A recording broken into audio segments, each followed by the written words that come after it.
Salut les blogueurs, j'espère que vous allez bien. Voici encore le groupe convoqué pour la Coupe du Monde de l'Espagne, les amis. Il y a plusieurs noms du FC Barcelone. Tandis il y a aussi Joan Garcia sur la liste, Marc Bernal, Eric Garcia, Pau Cubarsí, Ferran Torres.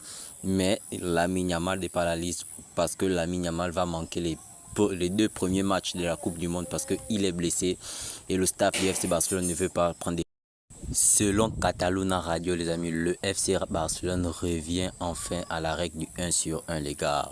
Le FC Barcelone donc revient à la règle du 1 sur 1. Ça veut dire quoi? On achète un joueur, on vend un joueur et l'argent qu'on a vendu, le joueur là, on peut acheter un autre joueur, les gars. On est revenu à la règle du 1 sur 1, les gars. J'espère que vraiment ça sera une bonne nouvelle parce qu'on a entendu ça plusieurs fois, les amis, que le FC Barcelone est revenu à la règle du 1 sur 1. Après, là, ils sont retombés dans les mauvais.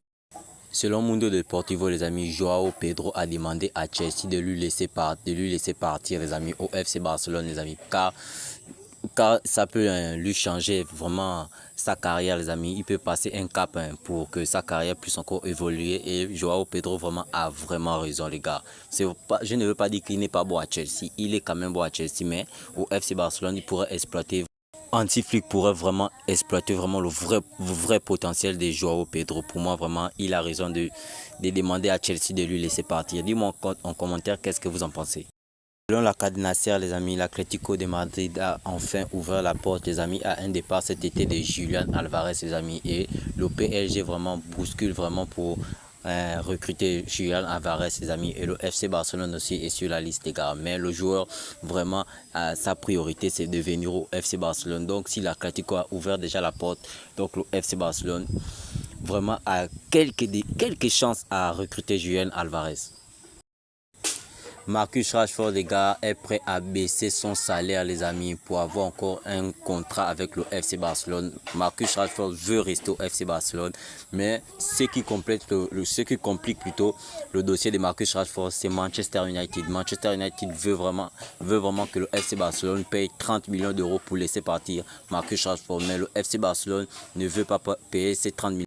Selon Sport, les gars, le FC Barcelone s'est retiré du dossier Bastoni, les gars. Hansi Flick n'était pas totalement convaincu, les gars.